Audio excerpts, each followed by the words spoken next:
I think we're good. All right.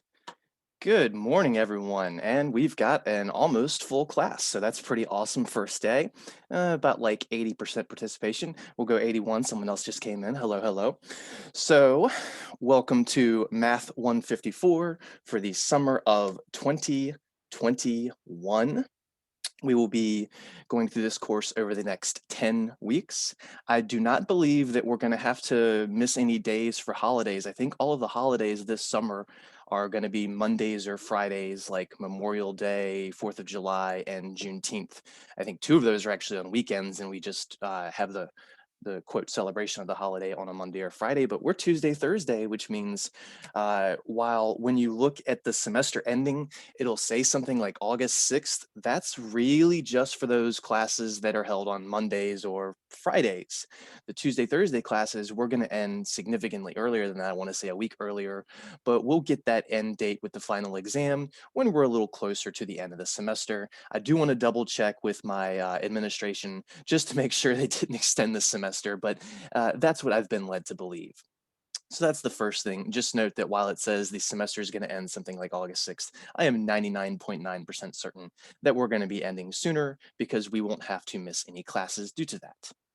So we will be meeting Tuesdays and Thursdays from 9 till, now I know it says 11, but I have a complication in my teaching schedule.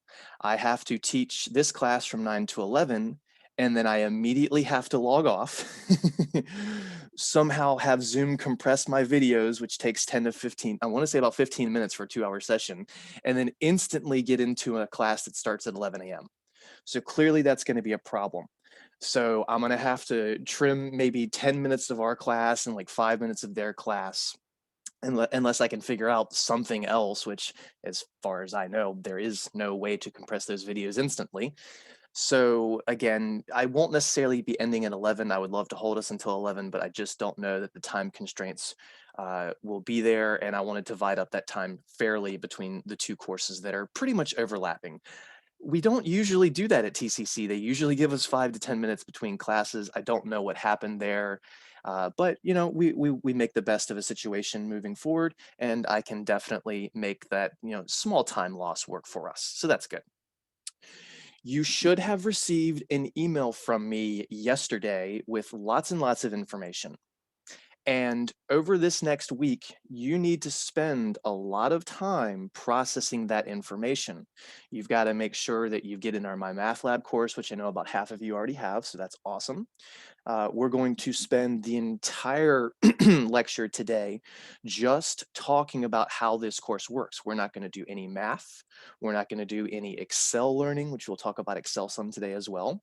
We're just going to talk about how this course works, and then we'll call it a day. We'll actually end earlier than what I was saying today, but that'll be just for today because I didn't want to throw too much at you all at once for the first day of class. So in that email, the first thing you should have seen is the course ID to get into my math lab, which you can also see here. If you did not receive an email from me, that means you enrolled in the course after like noon yesterday. That's about when I sent the emails roughly, plus or minus an hour. So if you enrolled in the course since then, you didn't get that email. However, if you do sign into Canvas, as I will show you, we use Canvas a lot as well. You will see at the very top a document that basically just says, hey, read me. This is what I sent out as an email, and you need to know this stuff.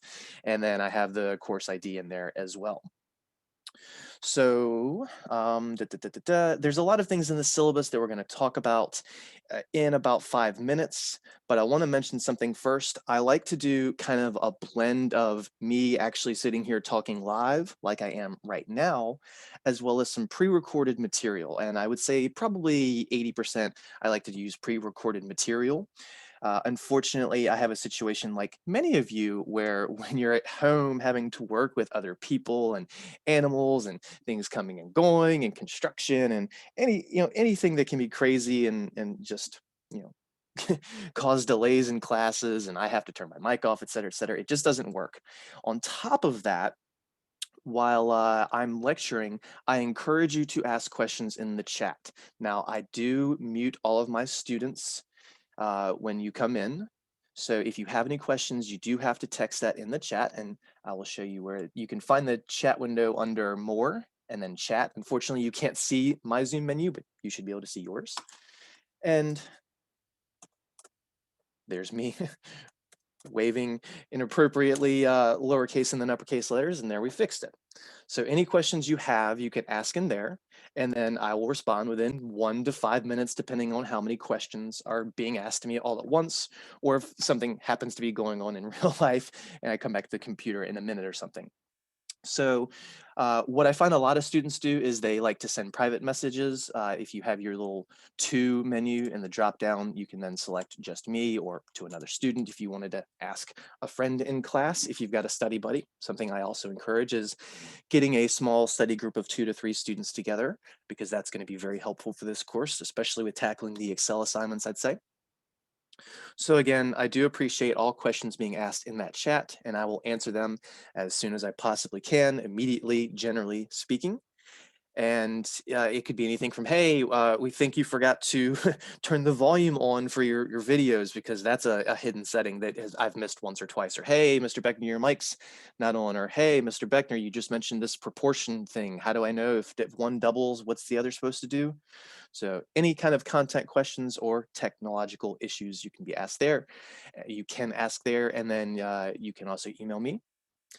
You can do it with the whole class, like there with me waving to everyone, or you can send a private message. And again, I do tend to get more private messages than messages to the class. If maybe 5 minutes goes by and I haven't answered your message, that just means maybe I got so many messages that it's not on my window anymore, or sometimes technology crashes. I like to use a secondary device, and if that crashes, it actually wipes the entire chat menu from it and I can't see it anymore.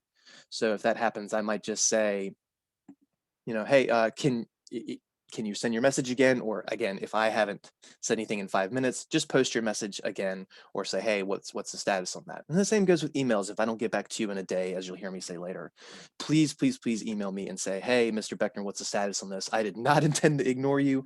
I get a lot of emails all at once, especially with this Zoom world. Instead of people being able to ask a couple questions after class, instead of getting 10 students asking questions after class, now I get 10 emails across 3 classes, plus all the emails from other things going on. All right, and I do see a message I'll get to you in just a few minutes, once I can start a video. And that's another reason I really love the videos. My attention span isn't capable of doing 5 things at once, unfortunately. So the first semester I did this and I didn't use pre-recorded material. There were tons of audio interruptions, lots of other things going on. And then when my students were asking questions, it was just causing massive delays. I know not everybody, that was everybody and audio combined together. Words are hard. I know not everybody has the best audio equipment, and sometimes you're just in a loud room, and it can be very distracting to students as well as myself at times. So again, that's why we want to do things that way. But again, just because you have a video up on the screen, I am still here 99.9% of the time. All right, so let's go ahead and show you what that's going to be like. Again, pretty much all of this information session is going to be pre-recorded, but you'll see me maybe scribble out 1 or 2 things on the video, and like you'll see in the video, the course ID won't be there, but I'll write that Beckner 16312 value down, which I'm writing down right now because I realized in my midst of doing 10 million things before class, I forgot to write that down. So there we go. Okay. So again, any questions, you can post them in the chat while we're going along with this, and I'll be making some edits. I might hit the pause button, skip a couple of minutes and say, well, ours is actually going to be done this way.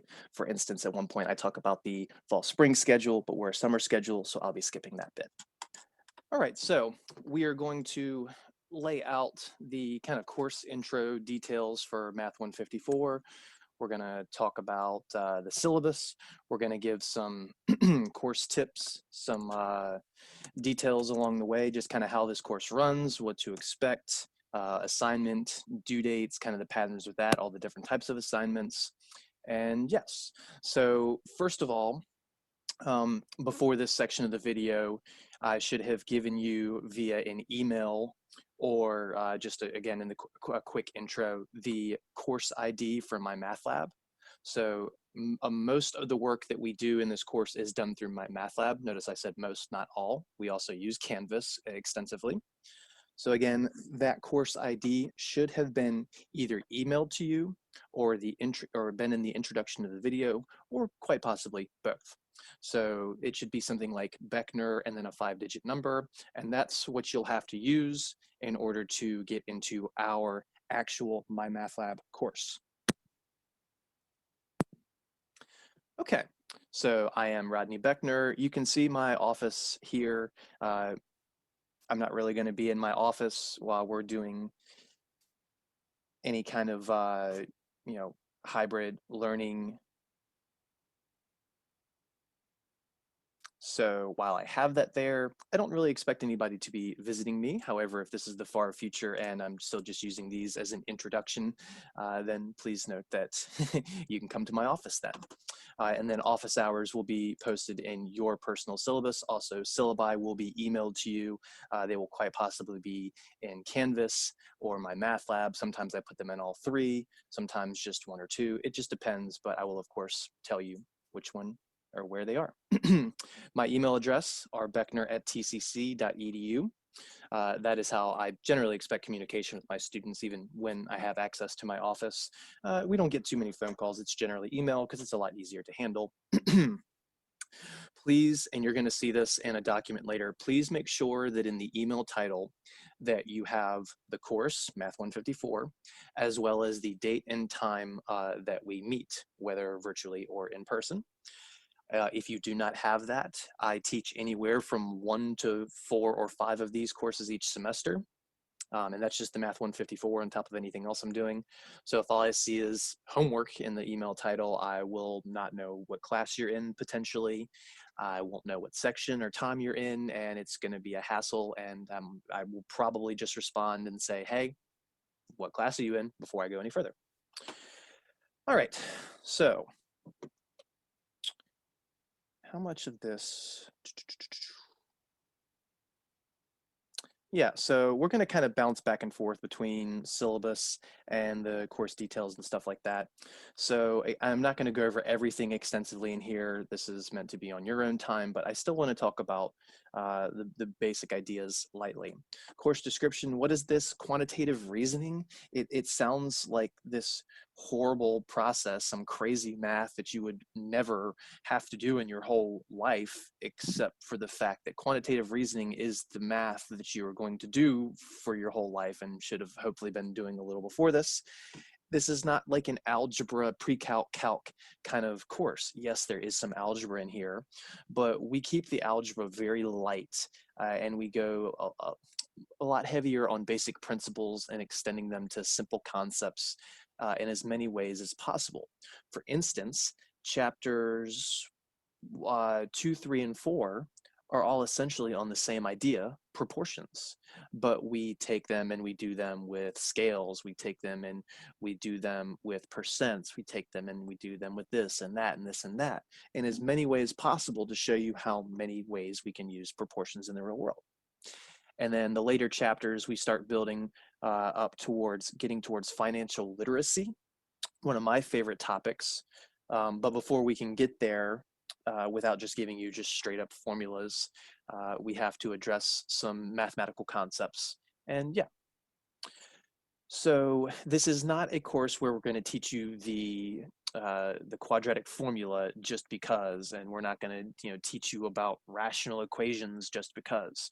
We teach you topics in here because they have some application in your life, whether it be how to calculate your own grade in any college course, or figure out how you can retire off of the cost of a Starbucks cup of coffee a day if you're 18, 19, 20 years old and going to be working for 45 years, something like that.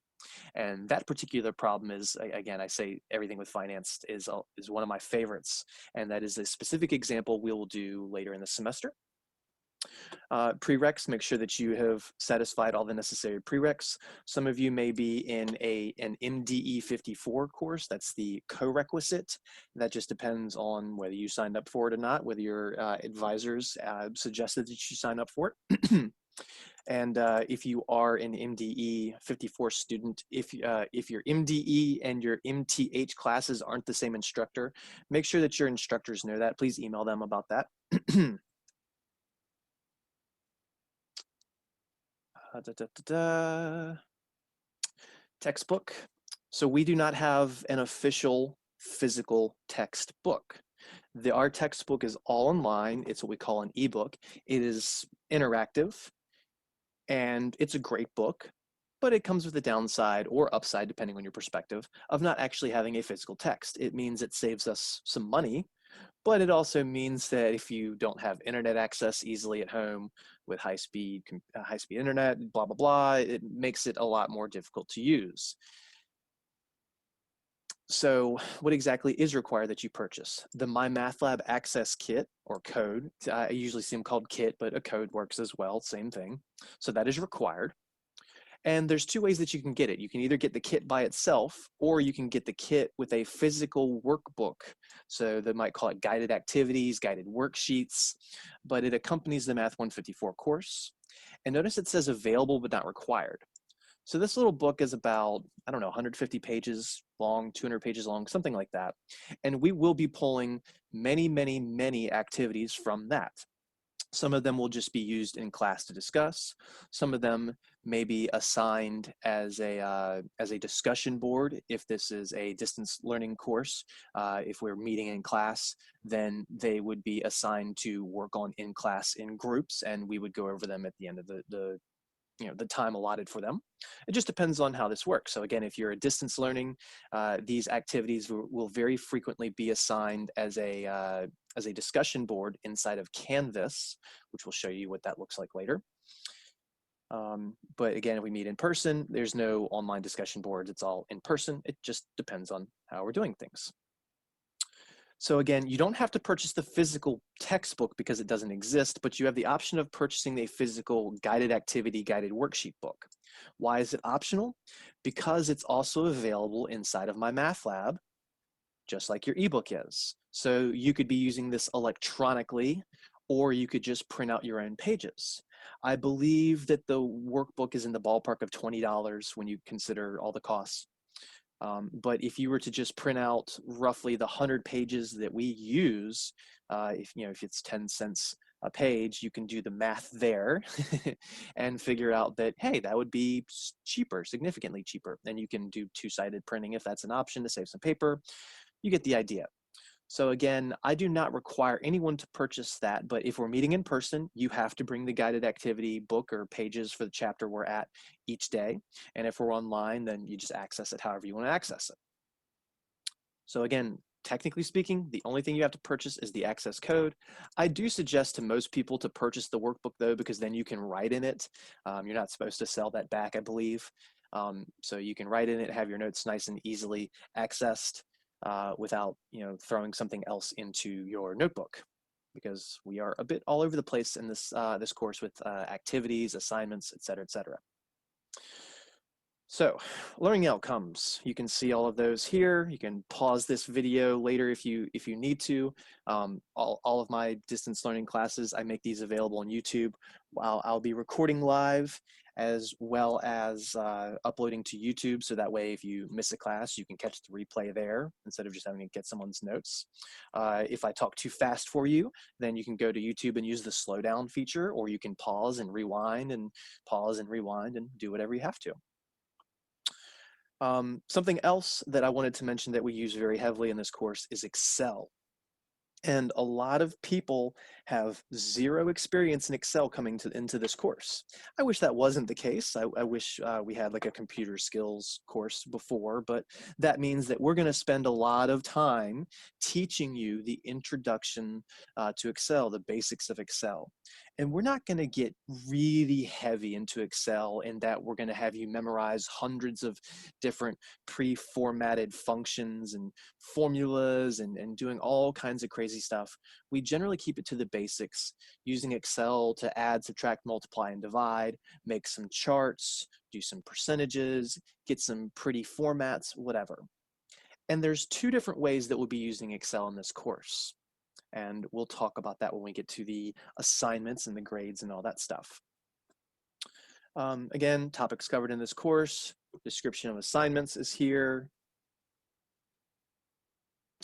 And again, another one of the main things I really like to get into in this course is what I call the truth in numbers, because in the real world of the internet and too much information being available and information being out there that's meant to confuse you, misconstrue you, lead you to an incorrect conclusion, something like that. We want to kind of learn how to tell when these numbers might be fake or fudged, or when a chart is made to look a certain way to make you believe something that's not necessarily there. And we get into a lot of these, what do you want to call it? Things like, oh, half of all marriages end in divorce. True or false? Most people would say true, when in fact it's false. So things like that. We can find a rough, and I say rough, course schedule in the syllabus. So if you're a 16-week course, 15-week course, which is traditional, it's here.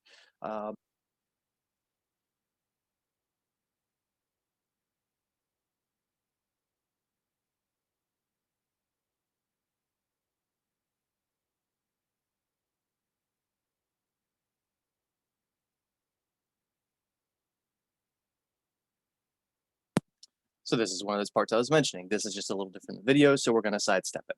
So we only have 10 weeks in a summer class instead of 16. So you can just see I took the 16-week schedule and just kind of turned it into week 1, and then parts of this and that would have been week 2 and 3, so we call that week 2.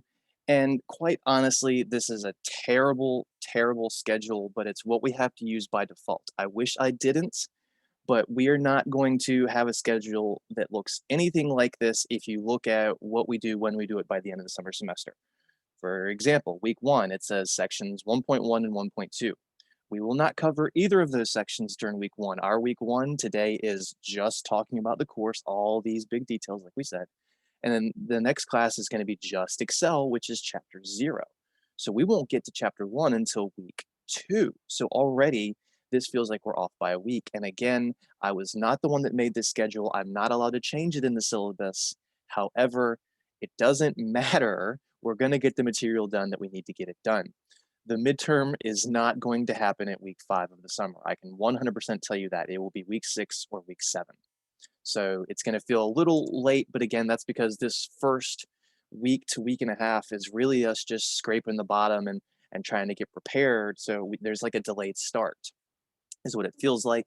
We will not get to chapter 10 this summer. I can tell you that 100%. It is about impossible to make it to chapter 10 in one of these courses because there's so much information to give. Now, if I wanted to just pick and choose less, I could make it there a little quicker, but the material in chapter 10 is much less interesting than the stuff in chapters 6, 8, and 9, so I like to focus on that a little bit more. But before we even get there, we spend more than half of the semester dealing with the first 4 chapters because all of the material in there is so important before we get to the later sections because we just keep building and building and building. You'll notice the midterm is on chapters 1 through 4. It's also on chapter 0, the intro to Excel. And the final exam, it says that it starts with 5.1, but the final exam is cumulative. Again, I'm not allowed to edit this, but the final exam is cumulative. So it will go all the way up to wherever we finish in chapter 9.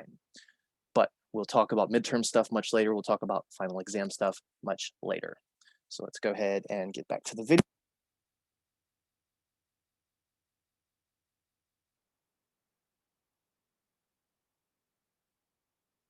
Midterm, 15, 18 of them. Bottom one, statement here. We don't really need to talk too much about that. So course policies, if we're still dealing with COVID-19 safety, you've got the statement here, the link to the TCC response. This won't say fall 2020. Obviously, for your personal syllabus, it should be updated to spring 21, fall 21, summer 21, whatever it might be.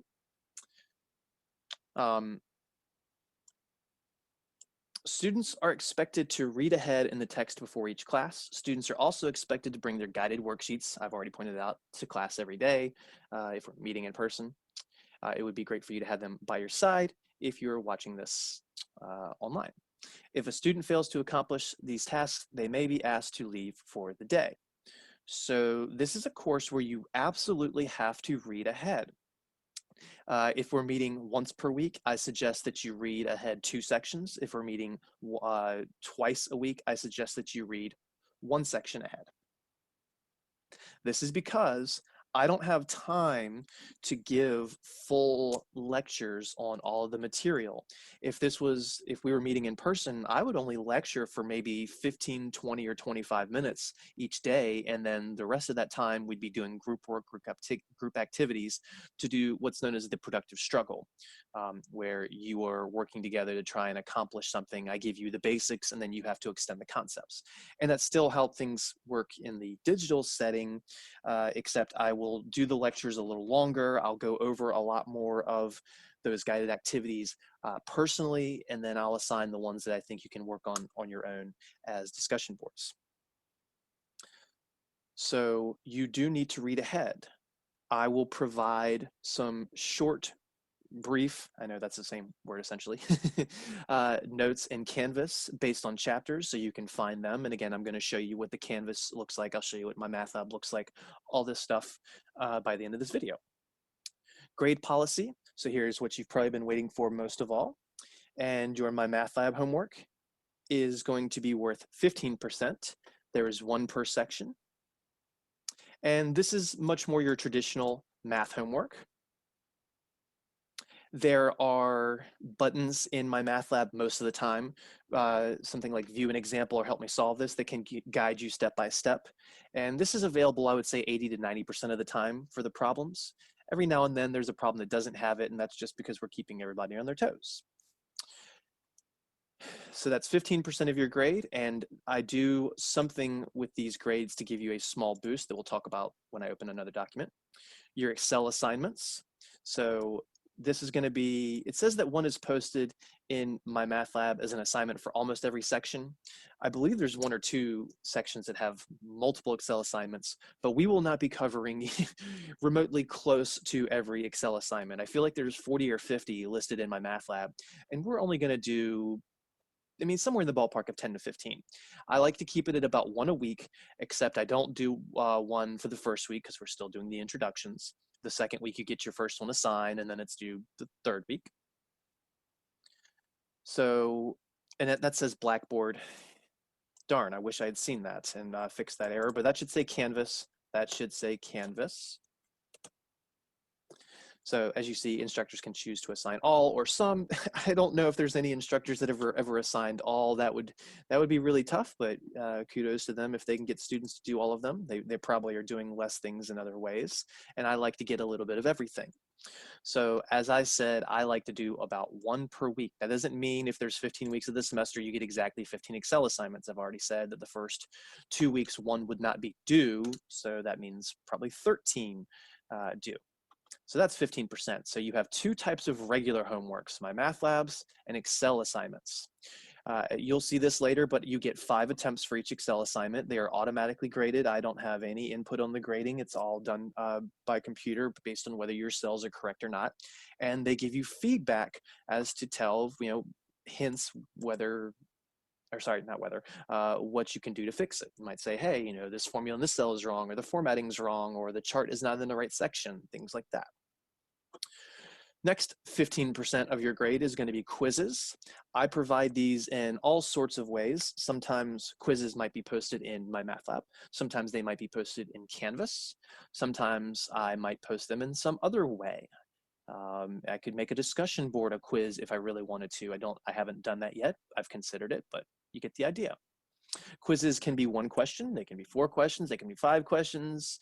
I don't really go over 5 for my quizzes.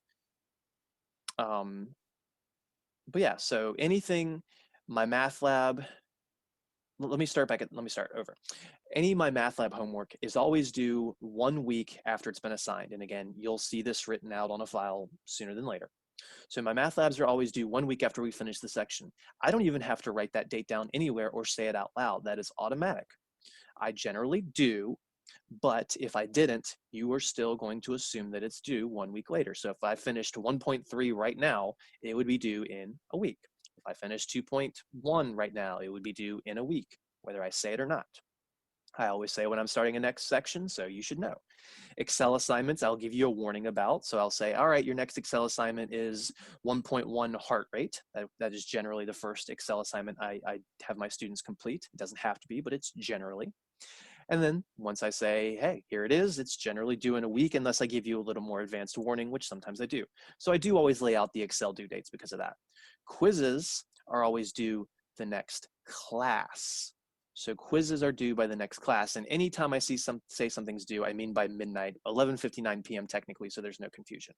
So due dates and times are always 1 week later, usually 1 week later, or one class later. Now, if we're only meeting once per week, one class later is 1 week later. I might modify that and say, all right, it's due in 3 or 4 days. So just pay attention to the due dates, please, and thank you. Your guided worksheets will make up 10% of your grade. Honestly, this is 10% of your grade that you have zero excuses not to make a 100 on, because I don't grade you on being right or wrong. I grade you on whether you actually participated. And you can see me talk about that productive struggle here where you can't get it, and then maybe with a little push or a hint, all of a sudden you can get it. So if we're meeting in person, then that means I saw you participating in the group activity for the day, and then you get your 100 for that. If we're doing this online, that means there's a discussion board posted in Canvas that you have to participate in. And I do not grade the participations. It's just if I see a little check mark next to your name for that section, then you get your 100. If you didn't post anything, then you don't get any points and it's a 0. So this is literally the easiest thing in the entire course. All you have to do is something. Now, I would prefer that you're trying and making good inputs and stuff and not being silly. But even if you answered every single guided activity wrong all semester long, if you did all of them, I would give you a 100. I think that's very generous. Projects. This is an Excel project, minimum of 1 per semester. I have had semesters where I've done 1. I've had semesters where I've done 2. If I do 1, it's usually due, I would say more like at the 75–80% mark, but it doesn't have to be. If I do 2, then 1 would be due much earlier than the other. This could be anything from making a retirement plan to making a personal budget, a monthly budget. That's actually one of my favorites. I could do a lot of things. I could have you create your own Excel file to calculate your grade. I could do many other things. I could do something like physics-based if I really wanted to, which I wouldn't. But I really like to keep my projects on a financial topic. And again, probably historically my favorite is a monthly budget, but it doesn't have to be what I do. And again, I reserve the right to do a second one. You'll find out later in the semester whether it's 1 or 2. Usually it's 1 though. And that's only 5% of your grade. Now, some students will say, all right, well, it's 5%. If I don't do it, it's not going to affect me that much. Well, it will still affect you. And that mindset is probably going to bleed over into your quizzes, and then you're not doing half your quizzes, and your Excels, and you're not doing half of those, and all of a sudden it really does affect you. What could have been a B is now a D, or what could have been an A is now a C, maybe. And then finally, we have our midterm and our final. As I said, these are 20% each. That's not 40% each, that's 40% total, which means 20% each. So this is a pretty even distribution of grades.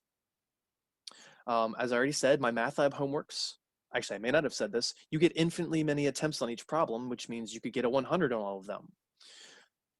Until the due date, of course. The Excel assignments, you get 5 attempts. So if you get a 40 the first time, you can try again and then get a 60 and try again and then get an 88 and try again and get a 92 and try again and get a 97. You can work your way up. And again, Excel will, or the grading for the Excel assignments will tell you, hey, this is something you had wrong. This is something you had wrong. This is something you had wrong. And it'll tell you why if you're just clicking little sub menus. There's little like triangle drop down menus, I believe. Quizzes, 1 to 5 questions. These might be on the spot where they're due in class if we're meeting in class. But I mean, they're all, in my opinion, easy. Some of these I'll do based on videos that are inside of my math lab, which I'll show you where they are. Some of them are just, hey, answer this math problem. Some of them might be based on the syllabus. I historically like to give a syllabus quiz because of all the different content in here. All right. Course communication, you're submitting assignments to my math lab as well as Canvas. Whenever you email me, I will generally get back to you within 1 business day, which means if you email me on Friday after 5 p.m., I technically don't have to get back to you until Monday evening or Tuesday morning. If I see the email and I can answer it, I will.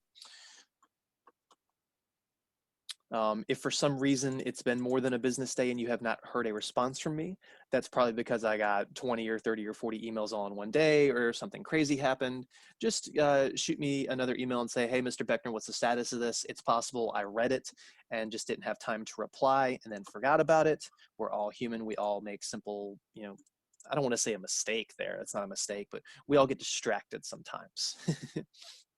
So yeah, if I don't respond to an email, just give me the push and hey, what's the status? Oh, sorry about that. Yeah, let me. Here's your info. Here's your whatever. Yep. Attendance. So you cannot miss more than 15% of scheduled instruction time. Now, for an online course, this is this is really open-ended in a lot of ways.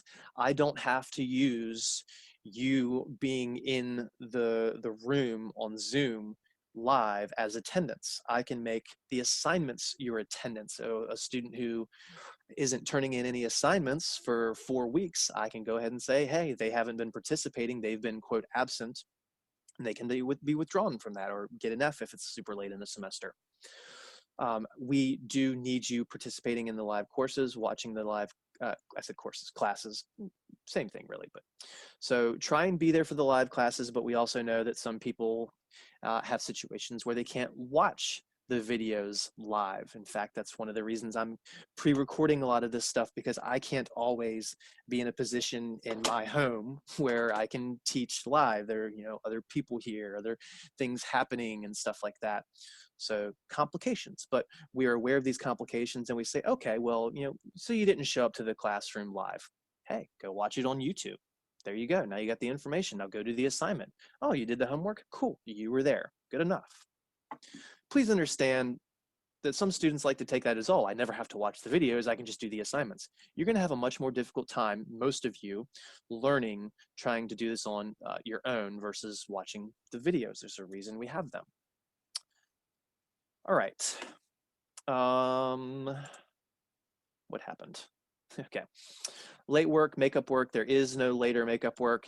If you have an accommodation or something like that, that's of course an exception to the rule. If you have been extremely sick and you email me and let me know, we can figure something out. Of course, if you've been out for 2 weeks with the flu or something like the flu or COVID, whatever, of course, we can figure things out in those situations, but in general, late work and makeup work is not going to be just blanketly given. Classroom behavior or Zoom behavior, make sure that we're all respecting each other and trying to be as quiet as possible, not yelling. If you have to leave the room, leave quietly. For Zoom, I ask that everybody be on mute, and I ask that communication be in the text chat window only. Especially for these cases where I'm going to be using a lot of pre-recorded videos. I'll be in the chat live, I'll be on my secondary device, and I can answer questions immediately. If for some reason you ask a question and I don't get back to you within 5 minutes, ask it again. Sometimes my second device kicks me off and then I lose the entire chat record. So if that ever happens again, please just, please say the question again, write it again. And they'll just say, hey, what was the answer? Because if I don't have the question in front of me because I got kicked out because my phone crashed or my tablet crashed, then you get the idea. I don't know what you asked. I'll say, hey, well, what did you need? But again, I'll be watching the videos, but I generally don't have the audio on. Nobody wants to listen to their voice for for 5-6 hours a day. So just please understand, I will be watching with you. I'll know what we're on. So if you have a question about something, I can just quickly text it. If I feel absolutely necessary, that didn't make sense. If I feel like it's absolutely needed that I pause the video and mic up, then I will. But historically, that's not really been needed. All the COVID-19 stuff, stay off campus if you're sick, you sign in, to get in, all that good stuff. We don't really need to talk about that. Electronic devices, cell phones are not to be used during testing. They are calculators that are perfectly fine to be used throughout the course, but not during testing. So I would say you should probably have your own calculator, like a TI-30 or something, just a basic scientific calculator. If you own a graphing calculator, that's fine too. All calculators are okay except for cell phones for testing. So it's not going to be the best idea of practicing on your cell phone over and over and over and over and over and over and over, and then come test time, you got to use a calculator you've never used. You want to have practice on your calculators. There are many features in the finance section that one calculator might operate just slightly different than another. TCC alerts, please sign up for those if you have not already. You can get text messages and emails if anything happens. Very important. I had a situation one time a decade ago where I was not signed up for it. And long story is, after it took me an hour to get to work and then an hour to get home in the snow, and class was canceled during my drive, I signed up for TCC alerts immediately after. Withdrawal policy, there's a withdrawal deadline, as well as a tuition refund deadline.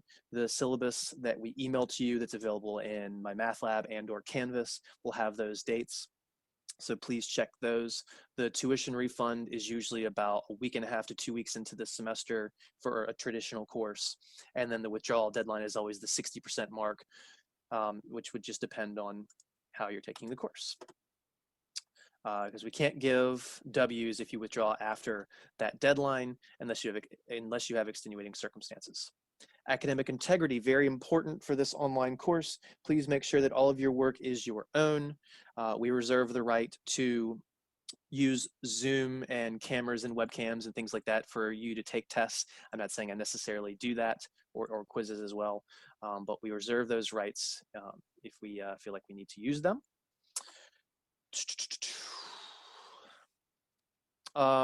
Going back to the grade, do not ask me for your grade in this course ever. I will not answer you because that is one of the things that we'll teach you in chapter 2, is how to calculate a grade for a course that has a weighted average, which with those 15%, 15%, 5%, 10%, all those, these are weights.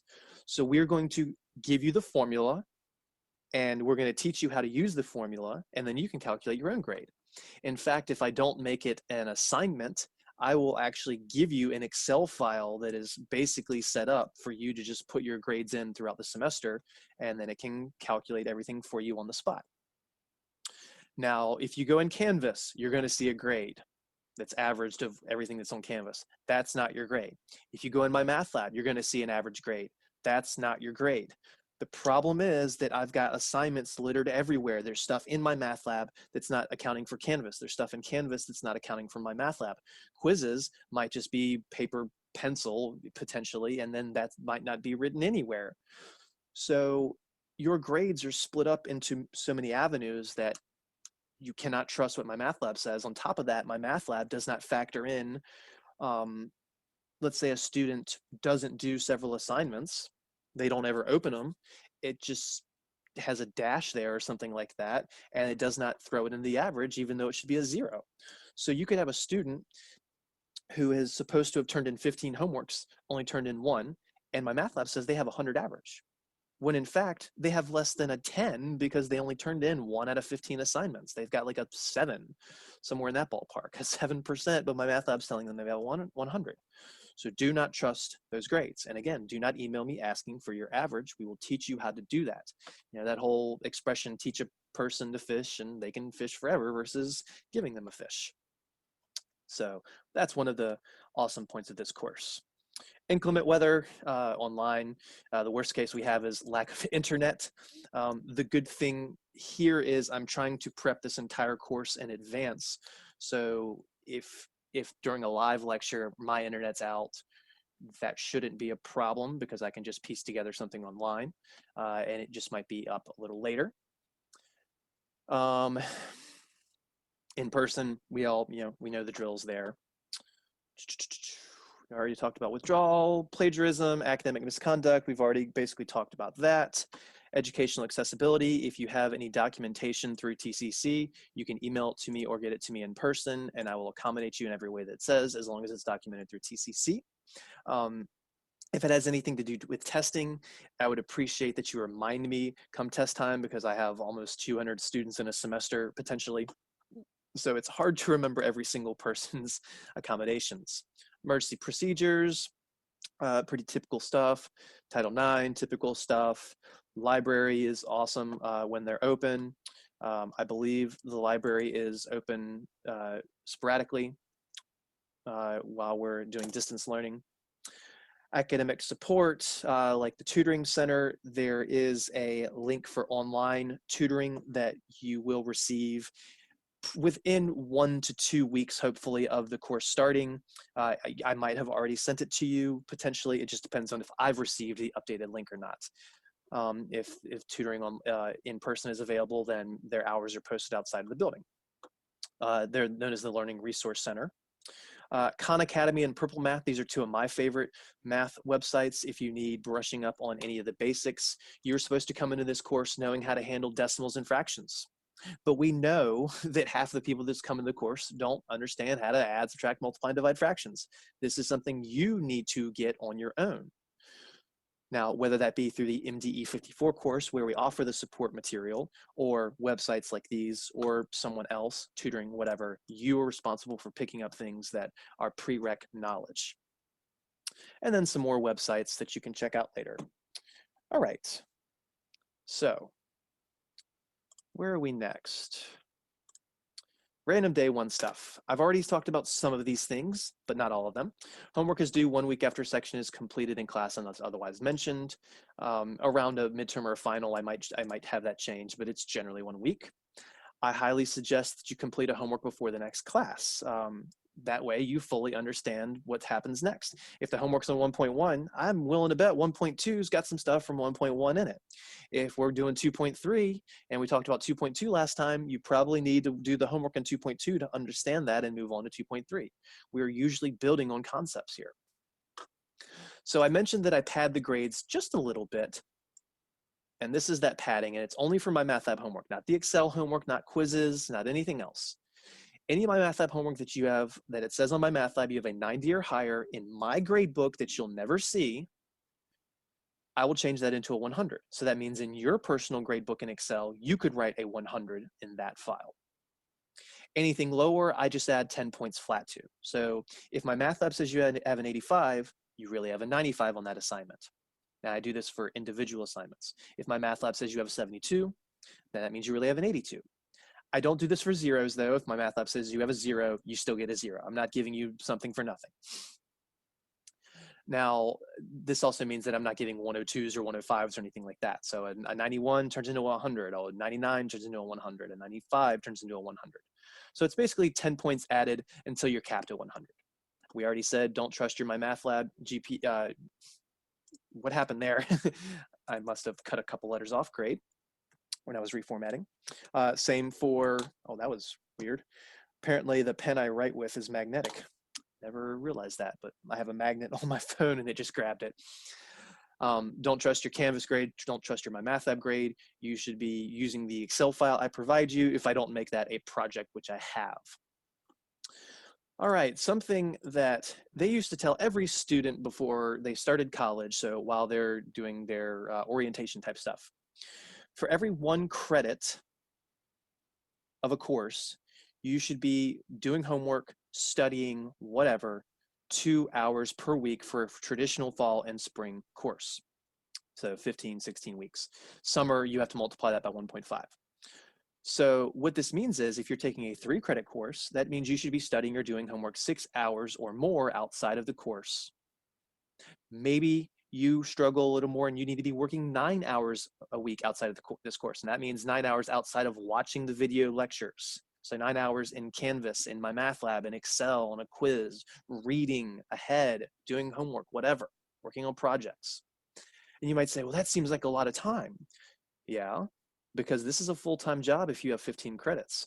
15 credits means you're in class for 15 hours, then you're out of class 30 hours doing work for all those credits, and that's a full-time job.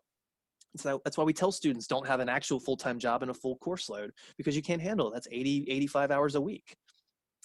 Take good notes. I already provide you with some short abbreviated notes we'll see shortly. and you can just build off of that. Um, if this is a summer class, by the way, I meant to mention, we're supposed to multiply by 1.5 because it's 10 weeks instead of 15. That means we move 50% faster. So your 6 hours a week is now 9 hours or more a week. Now, maybe you're really good at math and maybe you only need 3 or 4 hours a week. That's because we're all different, but the average is 6 hours. And I tell you what, I will get those 6 hours from you between my math lab, between Excel, between quizzes, between discussion boards, projects, between studying, reading ahead, practicing. You will need to invest that time. Not all classes are as heavy-handed as this one, I know. But the good thing is, all right, maybe you have to spend a couple extra hours working on your quantitative reasoning, but maybe you're really good with your English lit and you only put in 3 or 4 hours a week on there. So there's always balance, hopefully.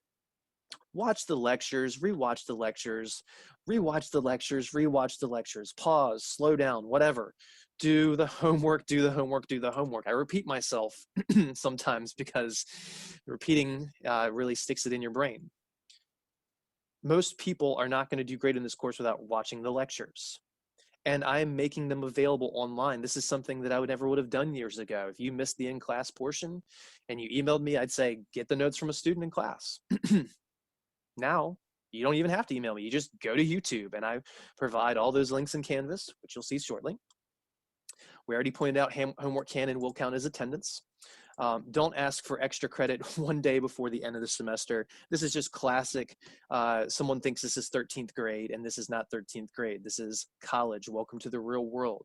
I would say I'm a pretty nice person with this course, all things considered, which all the homework stuff that I give you is not my decision. That's just how this course runs. So while I'd say I'm pretty fair, I'm not going to all of a sudden just give you loads and loads of extra credit and extra assignments and things like that because you have been lazy all semester. Do not miss tests. Tests are 20% of your grade, and I give you reviews. For this online format, when I assign the test, you'll have 2 days to take it for the midterm, 1 day for the final, so 48 hours and 24 hours respectively. If it's in person, then it's just we take it when we take it. But you have lots of warning for these. So if you miss a test because you're sick, you're going to have to send me documentation in order for me to allow you to have a retake, whatever, excuse me. But if you just say, oh, Mr. Beckner, I forgot, that sucks. Please don't forget.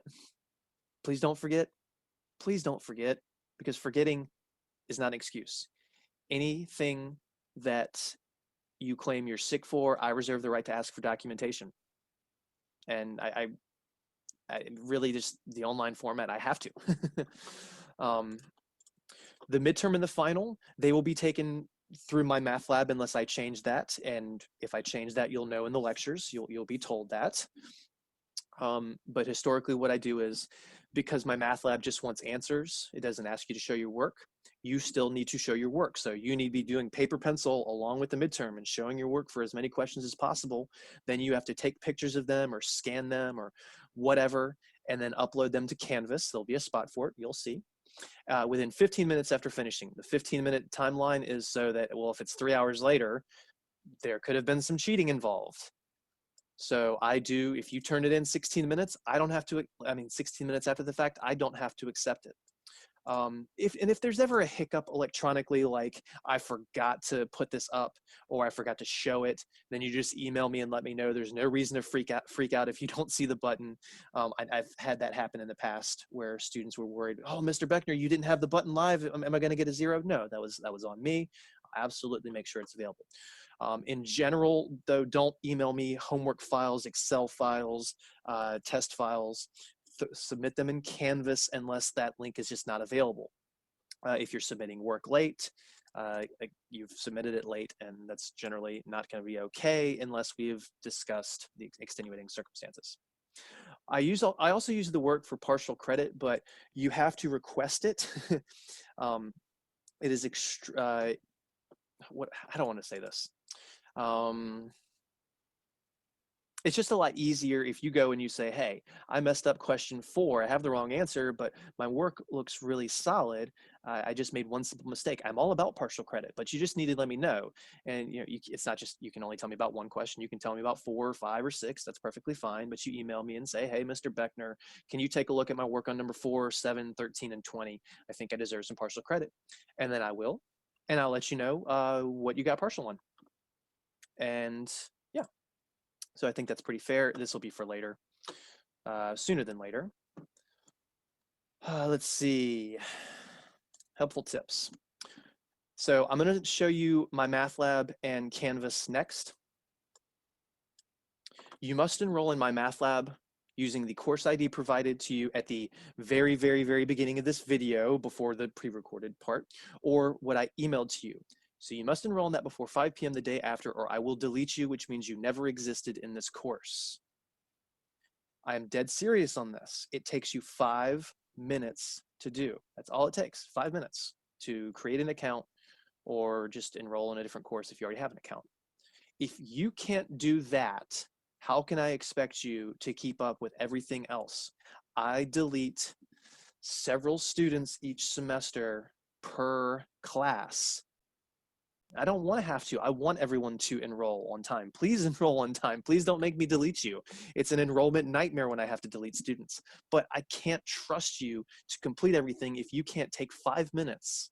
5 minutes to handle enrolling in the course. So please understand, I'm 100% serious about this. Whenever you email me, we already said, make sure you have Math 154 and the date and the time. So Monday, 7 p.m., Tuesday, Thursday, 12:30 p.m., whatever. You don't have to put the end time of the course, just the start time, that's fine. Section number is okay some semesters, if I only have 1 or 2, but if I have 4 or 5, that starts to get confusing. So I do prefer date and time. It's just much more sensible. So in this file, which will be available in Canvas, I have several tips that I'm going to go over very quickly on how to create your MyMathLab account, which is right here. So you can pause this screen on YouTube, take a screenshot, take a picture with your phone, whatever. And I'm going to show that very quickly. Go to mymathlab.com, which I was having some problems with this earlier. And then you'll click register now as a student. Click OK, register now. You'll type in the course ID, which you can see a few of my old ones, and then you'll hit continue. And right now, this is an old course, so it's not accepting registrations, but what you would see after this on the right side, maybe in the middle, but I think it's the right side, it would say something like Beckner fall 2020 or spring 2021 or summer 2021 or fall 2025, whatever. And then it would have the date and the time that we meet. And then you'd click OK. And then you would come to a page with a whole bunch of boxes to fill in, like your name, your email address, all that stuff. Please, please, please make sure that your email address is correct. We prefer that you use your TCC email. You don't have to. I would say just use one that you check regularly. But if you're using TCC's email, it goes at email.vccs.edu. If you mess this up, you're not going to get notifications and emails that I send through my MATLAB. When you go to log in, if you use your actual email address, it's going to say you don't have an account. And then when you try and get your password sent to it or whatever, it's going to say you still don't have an account. What's the problem? And that's because you set it up incorrectly. And I can never see your password. I can see your email address, but I don't always catch this. I'm not going to just look at 180 different students and look for 180 different emails being correct. This is on you. So please triple check this as you're using it. Your username can be your email or something slightly different if you prefer. Please write down your email, username, whatever. Please write down your password somewhere to keep it secure. I cannot get you your passwords. So make sure your account information is correctly. So then you'll have a few other questions to answer, and then you'll click the OK, register now button at the bottom or whatever it might say. And then after that, it'll take you to this screen, which I have drawn up nicely because I can't show it, but I wanted to make sure that you have this available. If you already have your code purchased, oh, my tablet's not plugged in. I was trying to use my pen. If you already have your code purchased, you can click the button that says use code, and it's like 25 letters and numbers. You could purchase it online through them instead of through the TCC bookstore. That's up to you. It might be a little cheaper to purchase it directly. I'm not going to say whether it is or not. I use the word might. If you have, what's the word I'm looking for? if you're getting money from TCC, from VCCS, whatever, for tuition, books, and stuff like that, there are different theories that I've heard over whether you can get a refund if you buy the code through them or not. So I'm going to say ask someone in those appropriate departments and not me, because that's not my field of expertise. And if you don't have your code or the money to buy it yet, first of all, please understand, if you're not going to have the money to buy this code, just go ahead and drop the course now, because you absolutely have to buy the code. If I find that in 3 weeks you have not purchased a code, you will be withdrawn from the course because you can't participate. You can't get the Excel homeworks. You can't do the MyMathLab homework. You won't have access to the videos that quizzes will be based on. You won't be able to take the midterm or the final. It is a mandatory purchase. I'm sorry there's a paywall there. It's not my decision. So at least for now, there's a 14-day free trial. It might be worded a little differently, and it's much smaller font, and it's like a sentence, a little blue hyperlink. So you'll click that. And then once you have your code, it is very easy when you first log in to enter that code to get access. If you are also an MDE 54 student, you only have to purchase one code for both of these courses. They're essentially combined in MyMathLab. Give me 10 seconds.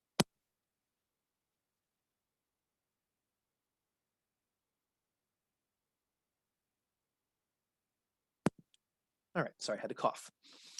All right, so that's how you will get your MyMathLab access. And then when you gain access and you log in, your page will look like this, except way, way, way less courses. You'll just see Math 154 and then the date and time that we meet in the semester.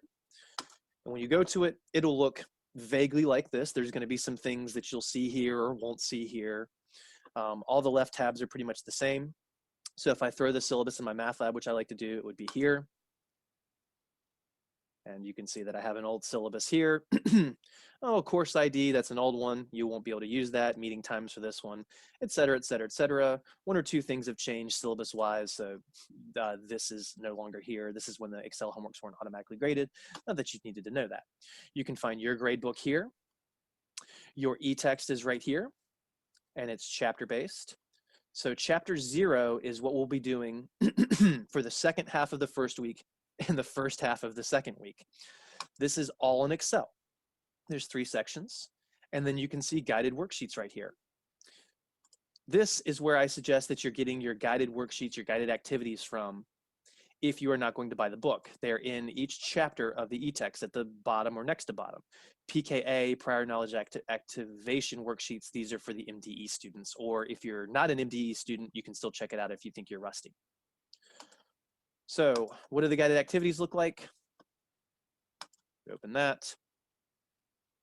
And here we go. Here's chapter 0 of your guided activities. If you own the physical book, this would look exactly the same, except it wouldn't be in color because the physical book is black and white.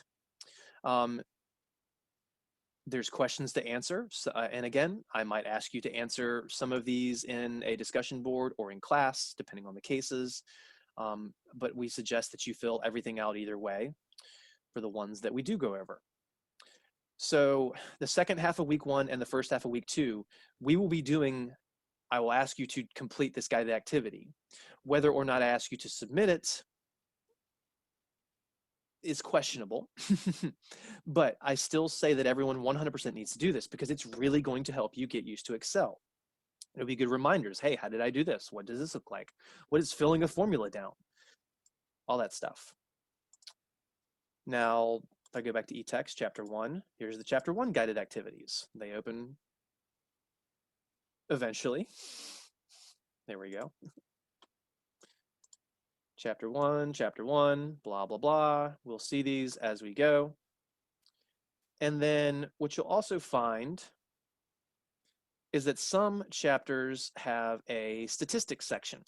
We do not cover the statistics sections at all in this course. This is quantitative reasoning. This is not statistics. The only statistics we ever really talk about are mean, median, and mode. That is pretty much it, the 3 types of averages. So no true concept of statistics in here, which means you would not have to print off anything that says statistics from any of these. So you could just say, hey, I'm going to stop at page 51 in this section. And there you go. You could print less. You could save the earth.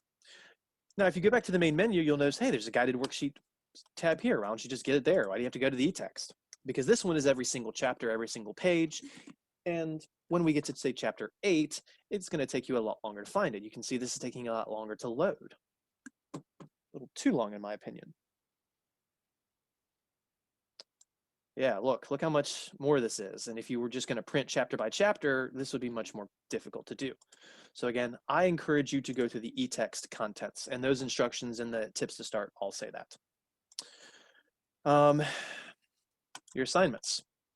Now, again, you're going to see some stuff here that you'll only see later or might not ever see again. So like midterm, final, I put those at the top when they're due. Reviews, I put them at the top when they're available, but they're not available at the beginning of the semester.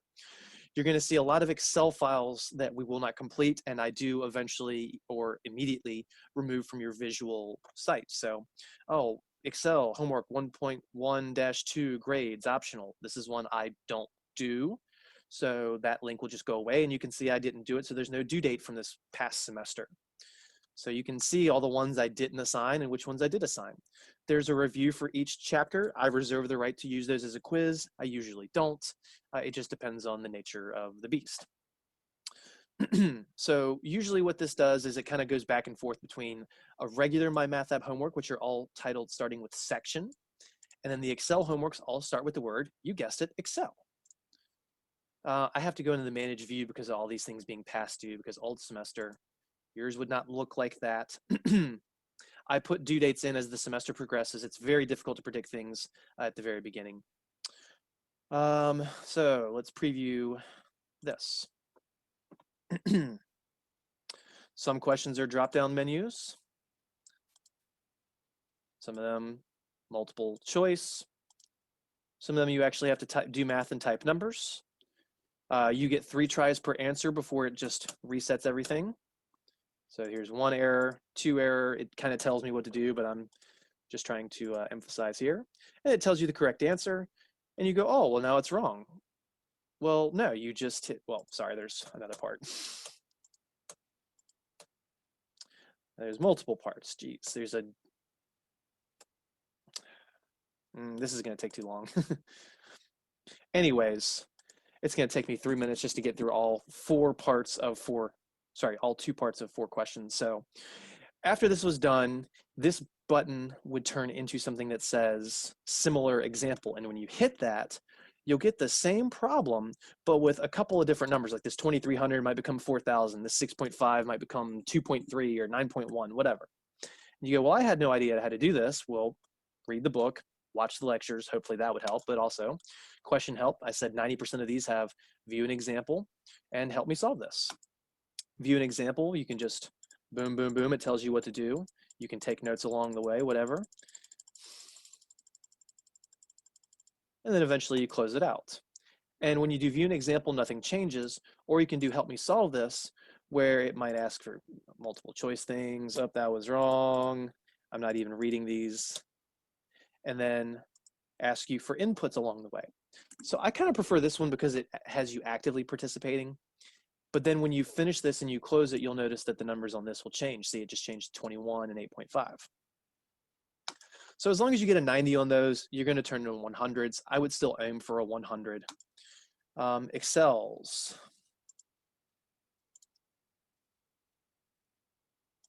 So you open them, you click that. You'll see these 4 steps. It tells you what to do. Download here. You can preview the steps. Then when you finish and you need to grade it, you upload here, and then you click this to submit for grading. When you download your materials, you can download everything all at once as a zip, or you can download the instructions and the Excel file individually. Let me download the zip. And open. Now, you have to be careful. The Excel file has 2 tabs.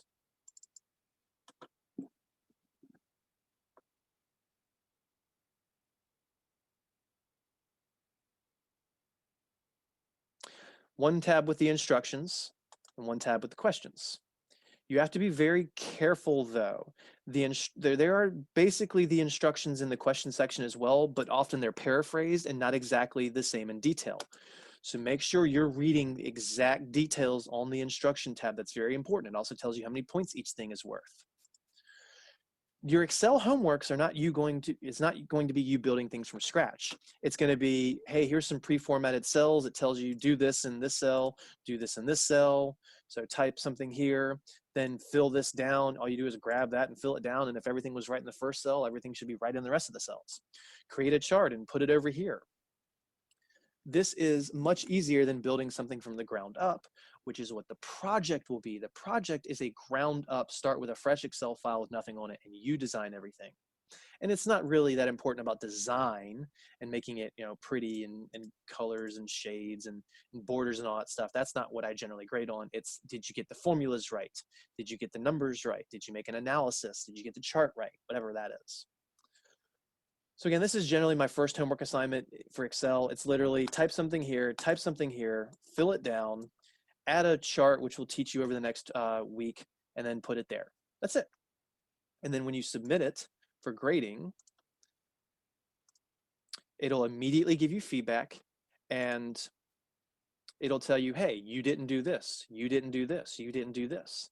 It's not always clear, cut, and dry, but at least it tells you where your errors are. 5 attempts. I usually give 6 attempts for the first homework assignment, in fact, to be honest, just to give you that one extra for the initial one. And don't email me and ask me for tons and tons and tons of tips on the homeworks for Excel. It's supposed to be much more independent. All right, so we got that. Video resource library. So this is something I said that I like to throw quizzes on to make sure you're aware it's there. And again, all these instructions are in the, not the sample syllabus, the helpful tips to start. So we showed you how to download Excel files in it.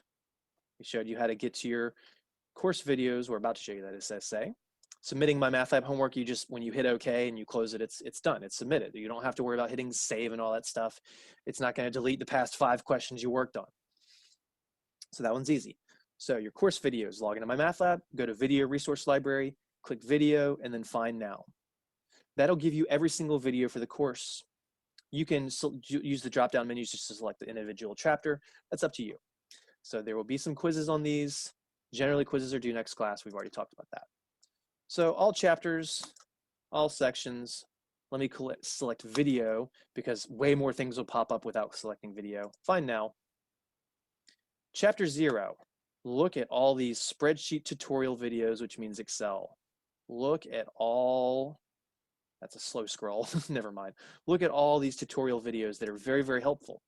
Oh, Mr. Beckner, I forgot how to fill down a formula. Well, go to the video from me teaching it over the next week in YouTube once it's there, or go to one of these Excel links that say filling down.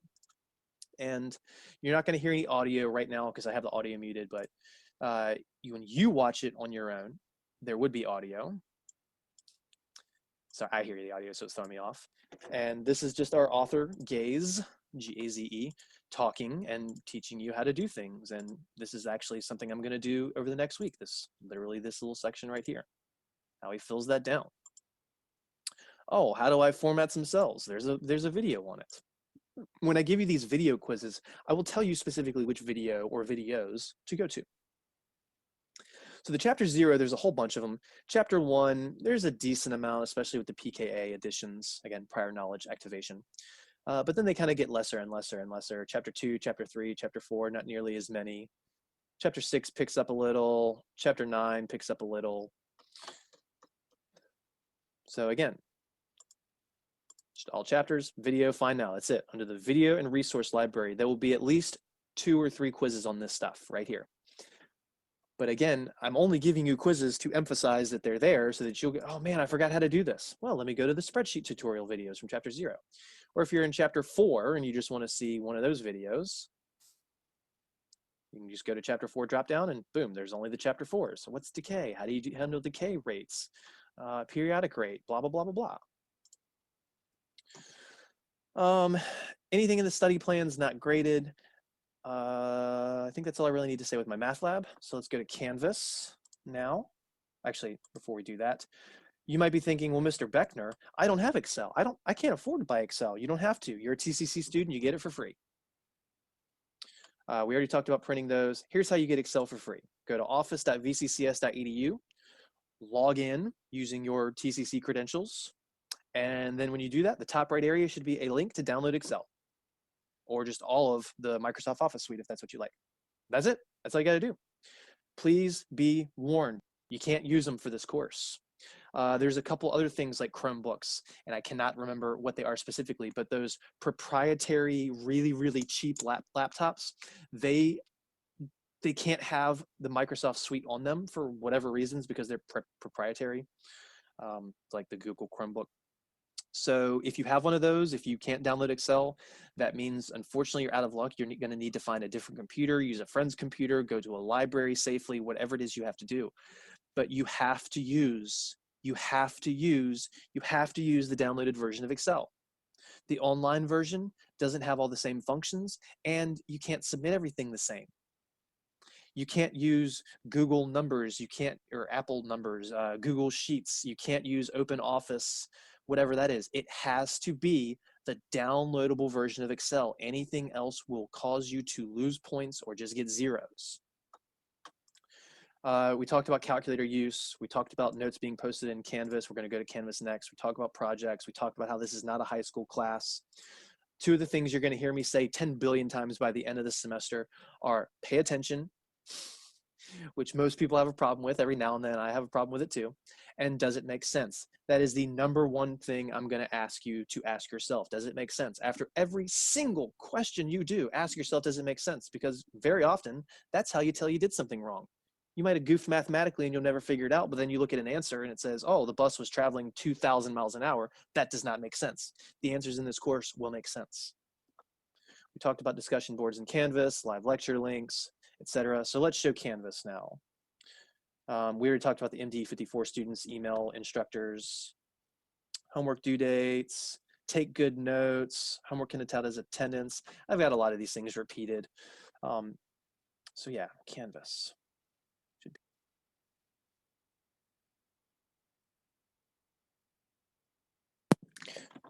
Excuse me. Before we show Canvas, I want to actually show you what your specific MyMathLab shell will look like when you go into it. So you saw a bunch of due dates and stuff because I was using an old shell for that demonstration, and you saw some assignments that weren't even assigned to that class. So what I've done is I've actually gotten rid of all those other assignments. So when you open up your assignments in MyMathLab, you should only see the ones that we'll actually have to do, in addition to the review, quizzes, and homeworks, which I said are optional unless I make a statement at some point. So this will tell you exactly what Excel files we're going to do. I do have some chapter 10 stuff in here, which again, we might not get to, and a single Excel file from chapter 9 we might not get to. But this will give you a much better expectation of what is on the horizon, just so you know. All right, be over here. Boom, here we go. So this is what a completed shell looks like. Again, this is for an old course of mine, and I can drag these things. So right now I've got the midterm and the final exam where they submitted their work to. I've got that up here. That doesn't have to be at the top though. The lecture videos could be at the top. I can drag them and boom, now the lecture videos are at the top. Now I do like when an exam is, it's time to submit one, I do like to have this at the top, but maybe I forget to reorganize it. Should just be aware that there's a whole bunch of different little tabs and submenus that you might have to go looking for. So you won't see these at the beginning of the semester. They'll be hidden. Lecture videos, there's only going to be one at the beginning of the semester, and then I add and add and add and add and add as the semester goes on until we have a completed semester. If you don't see something, it might be because I have a little green check mark off. I've unpublished something. That happens occasionally. They're very easy to miss. So please email me and let me know if something's missing. Quizzes. So, oh, look, a syllabus quiz. I mentioned that. Another quiz, video quizzes, a spot to download a quiz and a spot to submit the quiz, just because that's just how Canvas works.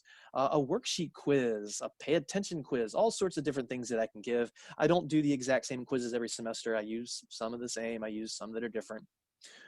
Projects, ignore these little 3 tabs that you don't see, a place to download it, and a place to submit it. Review material, I said I provide review material with a decent amount of time. That helpful tips to start file, this right here. All of this information, which I've updated to, this year, that file should be there and visible. That's extra lecture videos that I leave off. Submit chapter 0 Excel file here. So over the next week, we're going to be working on that, creating that chapter 0 Excel file from scratch. The only time we do anything from scratch that I ask you to submit besides a project. And that will go there, not in my math lab, because it's not an official my math lab homework. It's just something I ask you to do to show that you did it. And then your notes, I would only have chapter 1 or 2 available currently, and then I'll just slowly check these off as the semester progresses. And then some TCC stuff that they provide. All right, I said discussion boards. That's over on the left where it says discussions. And then you'll see 4 or 5 or 6 or 7 on the screen currently from my previous semester. And I always put the date that I assigned it, and then they're always due, as we said, by the next class. I have the numbers of people that participated. And again, all I do is based on whether you said something or not. Now, if I go in and I see that you just typed the word Bob, that's not going to count. I'm going to remove your point for that. But again, if you don't see actual grades go in for these, I don't do that. I just have my own little book where you've got check marks for them. And then you can go into grades and see your grades, but I can't click that because I would I would be causing some problems because of that.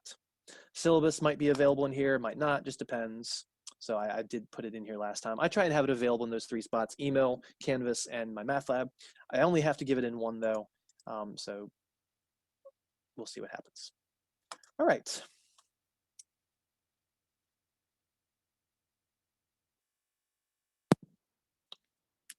So I also wanted to show you what Canvas looks like for y'all.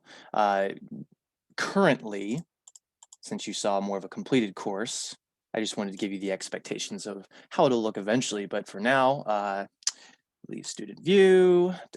So let's go into this. And then student view. Go away, Zoom menu. There we go. So right now, when you go in Canvas, this is all you'll see. So some helpful tips. That email I sent before the first day, this is up here specifically for students who enroll late. And if you do enroll late and you're watching this video late, please know that you have to have watched everything and studied everything. That README file, the live lecture link. So probably about 3 or 4 p.m. today, you'll see another link in the lecture video section, and it'll be the one from today. I won't be able to upload it until all my classes are done for the day, because they're back to back. The TCC stuff, that syllabus quiz that I'm going to assign next time. You can go ahead and do it if you want, but I will officially assign it next class to be due the class after that. That chapter 0 Excel file that we are going to work on building next class, you'll see me build it, and you're expected to build the same thing essentially. And you'll submit it there. That'll be due within a week of when we talk about it. And like I already said in that video, the chapter 1 and 2 notes are available. And then as we progress, I'll add chapter 3, chapter 4, chapter 5. I just don't want you to have access to too much right now. And then you can also go to the discussions, which I don't think you'll see. Well, I do have the week 2 one up for some reason that's visible, but don't do that until I talk about it, please. And thank you. I might go ahead and hide it if no one's responded, which it doesn't look like anyone's responded. So that is how Math 154 is going to go down for this semester. That's how everything works. I hope that I've explained everything in good enough detail. If I went too fast, remember later today, this video will be available and you can replay certain things. You can shoot me an email to ask me a question or two. I'm thinking about adding a discussion, just a general discussion board in which y'all can ask each other questions like, hey, where do we, submit this? How do we do that? Et cetera, et cetera. So I've done that before. I might do it again. But besides that, remember your responsibilities so far are to understand how this course works. That's the biggest issue. Look over those intro notes and make sure you know where the Excel stuff is, where the My Math Lab stuff is, how Canvas works, how we get to class. Make sure you understand that if you are not in my Math Lab, I know I said my one more time, it sounded like, but I didn't. My Math Lab shell by 5 p.m. tomorrow, we will remove you from the course entirely. And again, that's just because it's so easy to do. 5 minutes of your time and boom, you're in. And then we have lots of other things to do. But you don't need to start working on the chapter 1 homework yet. You can go ahead to the e-text and start reading chapter 0. Remember, you are responsible for reading ahead. And since this is summer, since we do move 50% faster, maybe put your eyes on 2 sections ahead of time. At least look at the notes to share. That would be excellent.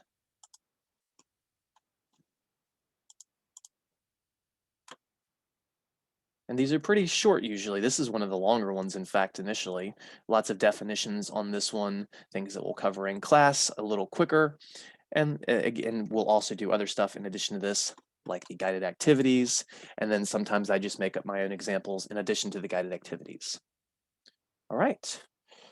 So as promised, we're going to end a little early today. If you have any last second questions, please post them in the chat right now because I'm going to close out in about 60 seconds. It was good to see so many people here today. Out of, I think, 28 students, we had 27 show up. So I can't really be mad about that. And I hope that every single one of you gets in my math lab by 5 p.m. tomorrow so that we can all have an awesome semester with quantitative reasoning and learn some basic math that hopefully you'll be able to use for the rest of your life. All right.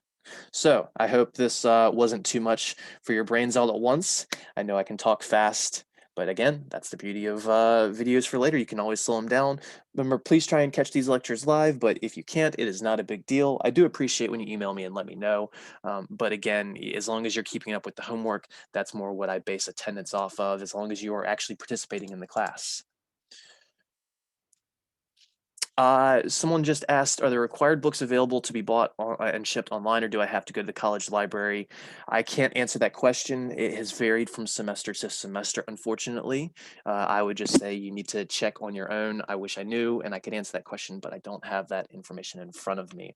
I know that there was a shortage for a bit, but that happens almost every semester now, and that's also the beauty of the 14-day free trial.